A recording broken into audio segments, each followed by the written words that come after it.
Joining us right now, not wearing the bling from his defensive player of the game chain, but he is wearing his beautiful white throwback Kings hat. Swaggy as always, red velvet, Kevin Huerter. Good morning, Kevin. Good morning, guys. How we doing? Got to throw on the vintage touch this morning. Had to. Well, you've been taking this journey down the road of Kings history. We talked about that a little bit last time, going back into the early 2000s. Now you're going way back. It's just brick by brick, I'm just trying to build my house, build my Kings gear up, learn my history, just try to get fully engulfed in what we're doing here in Sac. Well, the new history, Dave referenced it, the chain. We had talked a couple weeks ago. The quest, you hadn't gotten it. You finally got it. First off, how heavy is it? And did you really go full swag with it?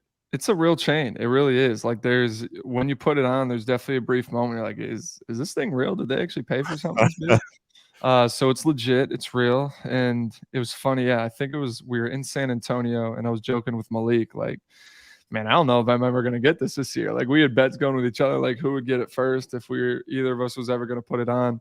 And yeah, I guess a couple games later, my deflections and my just being in the right spot really got me our defensive player of the game chain. And it was before Fox, so I get to give him some crap too. So we were waiting for you to win it so we could kind of do some inquiries. Like, is it like the Masters green jacket? Like you can't take the green jacket off the grounds at Augusta. Do you get to take it home if you want? Do you hang it in your locker? Is there added pressure to where if you messed it up or broke it in any way, who was it? Keegan? Somebody broke it earlier. Talk to us a little bit about the custody of the chain. Yeah, I mean, you get to rock it as long as you want. They just tell you can't get it wet. So that night I was wearing it around. I think I wore it to do media. And then, I went in and did my usual cold tub after the game, so I had to take it off. But I haven't seen anybody take it home yet. For the most part, it's guys are wearing it around the locker room, showing everybody off, and then they move on and take it off. Has there been a game, I mean, you said you wondered if you were ever going to get it, kind of joking with Malik, where it's done when you guys win a game? Sometimes there's been some high-scoring games. Have you thought, man, who's going to, like when the game ends, do you sometimes genuinely wonder who gets it? Because there's some games like, I don't know if anybody played defense tonight. Like we just won this game 140 to 135. There are, but there's definitely, in those moments, I think it goes, the coaching staff tries to pick a guy who had a big impact on the game. So maybe somebody that came off the bench and played well or just affected the game, somebody who was starting that may made a couple hustle plays or took a charge. And so I think they look for different criteria every game, obviously, depending on how it goes. As we try to fill out the resume for you to get into that 3-point contest, which you absolutely should. Video came out and you were doing a row of balls all the way from one side to the opposing 3-point line, and you were nailing all that. Now that couldn't have been one take, right? Is that secret to the sauce there? Or that was tough. It definitely wasn't my first take, but but all the shots were made. All the shots were made. Now, getting in the 3-point contest is awesome and obviously an honor, but also, is there a part of you that goes, man, I kind of want to relax when I sit around the house? I need the break. It's a big commitment. Hell yeah. Like there's definitely in the past, that's been all-star break because guys look forward to being able to get away and take your mind away from the game. I think that's the biggest part. As much as you need the physical rest, for most of us, just like mentally, you just need to get out of the grind for a sec, go sit somewhere and not have to worry about basketball for a couple of days. But on the other side of the coin is it'd be really something really cool to do. It's, I've never gone to an all-star weekend yet, just like every other kid grew up watching it. And people who are in that competition are supposedly the best in the world at what they do. So to be able to represent the Kings and obviously represent myself, that'd be a huge honor. So it's something I would do. But if I don't get invited, then I'm heading to a beach and I'll be just as happy. I was just going to ask, do you have a 2-part plan? I mean, Salt Lake City versus beach from, parts unknown. I mean, you kind of have to have 2 plans here.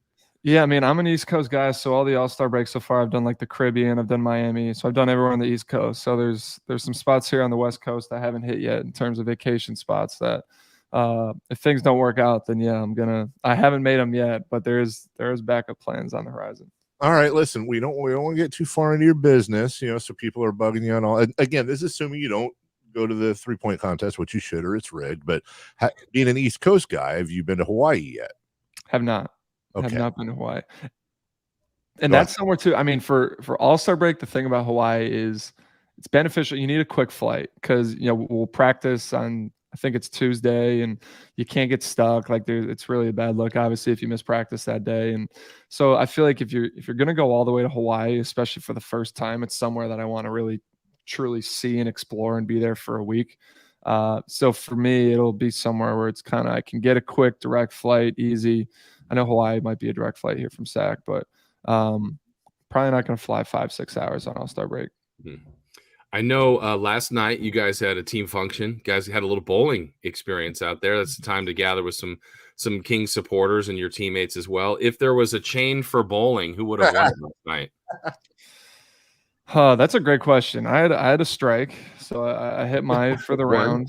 Fox had some good spin. He threw some good balls.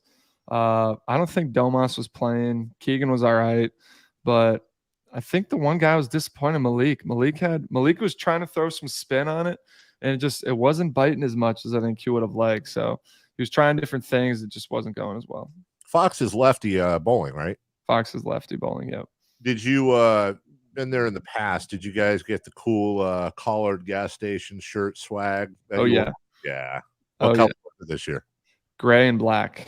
Oh, nice. Yeah, nice. So it was nice. It was nice. Never put on one of those shirts, but I felt like a true pro.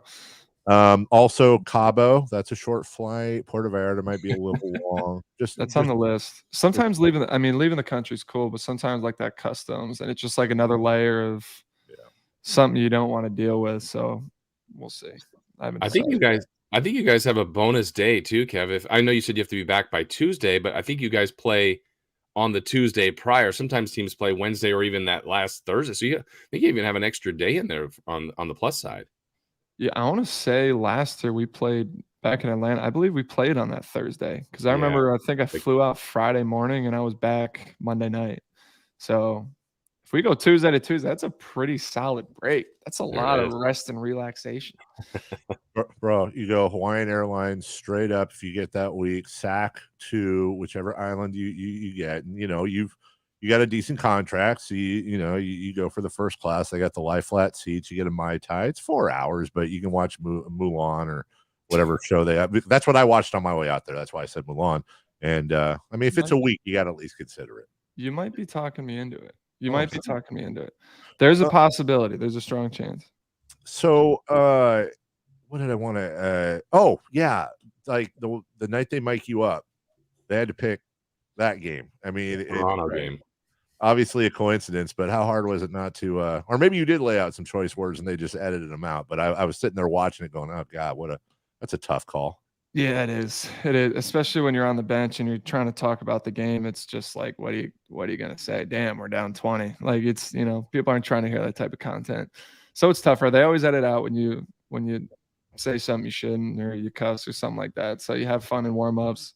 The funniest part is telling everybody you're mic'd up before the game. It's one of those things like back in the holidays, like, hey, everybody, by the way, I'm mic'd up. And everyone's like, whoa, hey, like, looking at you like you're the feds or something. But it's you're wearing a wire, Huerter. I'm wearing a wire. I'm getting everybody. So it's fun. Obviously, you wish it would have came in a win, but it's always something fun to do and look back on. Yeah, Dave and I were talking on the show. Obviously, I mean, nights like that happen, but that's really rare for your offense. I mean, what did Toronto do that was so stifling to you guys? Because it really didn't look like your normal offense at all. Yeah, their physicality to start the game and their length were definitely bothersome. We had a lot of uncharacteristic turnovers over the course of the game. They took 24 more shots than we did. And so between turnovers and offensive rebounds, like you're not going to win many games if you're getting outshot by 24. So that was a big part of the game. Mike kind of said after in the press conference, like they really kind of just kicked us pretty good. Like I said, their length was bothersome. They switch, and when we got to the second and third layer of our offense in that first half, we got good looks. We got to our shots, and just felt like in that second half we were turning the ball over before we really got to the second and third parts of our offense where we can move and drive and kick. And you give credit to them though, and they lead the league in forcing turnovers. There's something that we talked about. You really can't replicate it in practice, obviously, and it's just something you talk about going the game like, hey, we need to take care of the ball. This is something that they really excel at, and they're also one of those teams, and this happens a lot. Like they're a team that fouls a lot, And so if you foul a lot, you can't call every foul. So the usual fouls you get in other games that, now the game's more physical, they're letting it go. And it's just, that's Toronto's, that's their style of play. And a lot of times if you can get past their initial attack, their first defense, you can find open looks, but we weren't able to do that. As Kevin Huerter joins us, Kevin Huerter brought to you by Jiffy Lube each and every week. We were having a conversation in the morning about, is there not a blueprint necessarily, although we use that term, but just if you're a scout around the league and you're looking at the Kings, obviously you've won more than you've lost. You're a good team. But if there's a way to come at you guys, we noticed it with Philly, noticed it with Toronto, and noticed it in a few other games. Nobody's going to keep up with you guys, or very few are scoring. But it seems like when there is extra physicality, when they are playing up on you guys a lot more and trying to lock down, it gets you out of a rhythm. Is that accurate, do you think? And is that something you guys are working on to kind of fight through as you get closer to the playoffs with teams like that? It is, but that's any defense. The defense is the first thing you do, and at any level, on any team, whether you're in high school, you're college, or NBA, your coaches. On defense, we got to be physical, we got to be tough, we got to that's how any defense always tries to play. And so, especially for an offense like us, where we have so much movement, we have guys that can go get a bucket, but I don't say we're a heavy isolation type of team where, we don't have anyone on our team going to the line 12, 13 times a game. Fox obviously has, and HB can draw fouls, but our offense is obviously generated by movement and pace and cutting, and physicality and length can disrupt that. And there's a lot of teams that personnel-wise don't have the ability to do that. I think Philly and Toronto did, and Boston's a team that does. Even OKC, they're switching a lot this year and doing different things. So for us, it's those are great games to play in. It's just another step for us to get better. Our offense is very similar, and it's no secret, very similar to what the Warriors have done in the past, just with different personnel. And the first thing you do every time you go to play the Warriors is, hey, we gotta be physical on their cuts. We can't get backdoor. We have to be touching them. We have to be we have this and that. What the game plan is, and so every team is starting to try to do that against us. And we just got to be a little bit better, more crisp, bring our own physicality, and continue to play our style of basketball. Because I truly think, and I can feel this in some games, we can wear teams down. I think there's times where I felt in the third and fourth quarters, other teams are wearing down. They're sick and tired of chasing us, or I'm sprinting around the court and they're not trying to keep up. And all of a sudden, late in games, you're getting layup after layup, and other teams are working for shots. So we just got to stick with it. I think that's why our offense can be so potent and so good, is that we can score in such a variety of ways. We can wear teams down. Yeah, to your point, it felt like that's the example of that might have been the Memphis game. You just had, that's back and forth, back and forth, back and forth. And then that fourth quarter came. And was that a game you felt that? Yeah, that was, that was a game we also were just hot. We just made a ton of threes, but it's those games where you just feel like our running and our pace, or we get in the second half and we're preaching on the bench, we got to run. And, we're rotating guys in and out every couple minutes. Fox plays 5 minutes at a time. He's in and out, ends up with 36 plus. And we're able to just continuously sub and keep guys fresh on the court to keep pace. And you start to notice other teams start to wear down a little bit. Kevin Huerter with us, brought to you by Jiffy Lube. As we wrap up, you're about to not see your house for a long time. In fact, we were looking, I think, between the 28th when you play Minnesota and the 28th of February. I think you have 3 home games, and these are some doozy trips here. We've talked to you before about clearing out your fridge. You said you can't keep too many leftovers in the fridge because of the job. But when you're off on a road trip like this, are you bringing a big giant suit? How do you pack for something like that? Yeah, I bring 2 suitcases. I bring everything. I'm this trip, I'm bringing the PS5. I'll bring a laptop. It's like you basically just set up a little, a mini apartment everywhere you go. I basically just, I bring 3 or 4 sweatshirts, 3 or 4 pairs of sweatpants, and obviously enough, underwear and socks to make it through the week. But I wear a lot of team gear on the road. Unless we're going to games, I'm rocking a Kings hoodie. Do a little shopping on the road, and if you really need it, a couple pairs of jeans. But once you're out there, you find you don't end up wearing most of the stuff you bring. So right. I'm gonna stick with the sweatshirts, try to keep it simple. And it's a long time. These 2-week trips, the first week is always fine. It's always like, you're okay to be on the road. It's cool being back in different cities and just to change up. And then that second week, you're like, man, my own bed would feel really good right now. Like I'm sick of packing up in this hotel. Like that's one of the more annoying parts is like we pack once here at home, but then you're packing up in each city to move to the next one. It's not like my suitcase is coming fully apart everywhere. Every city I go, I got clothes everywhere. Everything's so that's the annoying part is just lugging everywhere to every new city. Quick thought on, I know you're a huge sports fan, the Giants, you're rooting for them, but who do you got this weekend? Do you root for the Eagles or do you hate the Eagles? What are your picks for the Super Bowl?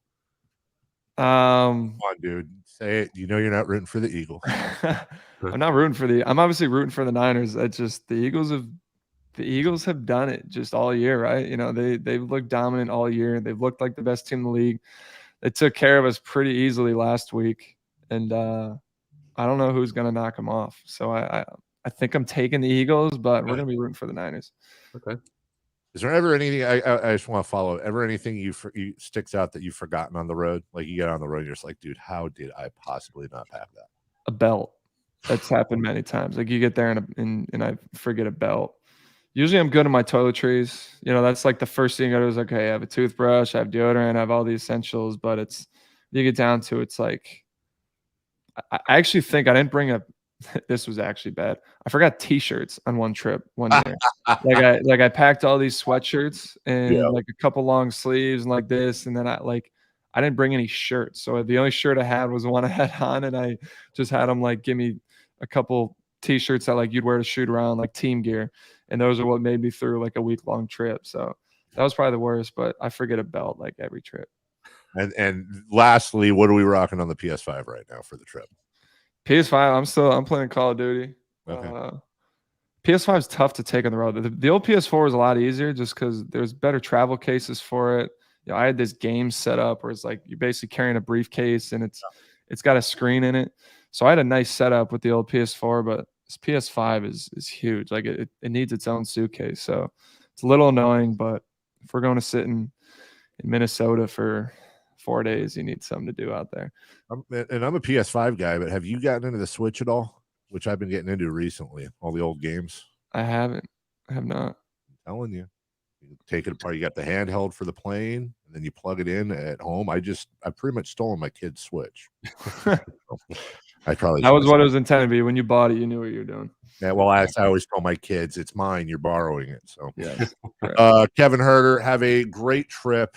We are, of course, all pulling for you to hit that 3-point contest. You certainly deserve it, but we'll take the consolation if we know you're on the shores of someplace sunny. Pack well, wear the belt, get the hoodie. You're going to Minneapolis, and we'll talk to you next week. Beautiful. Thank you, guys.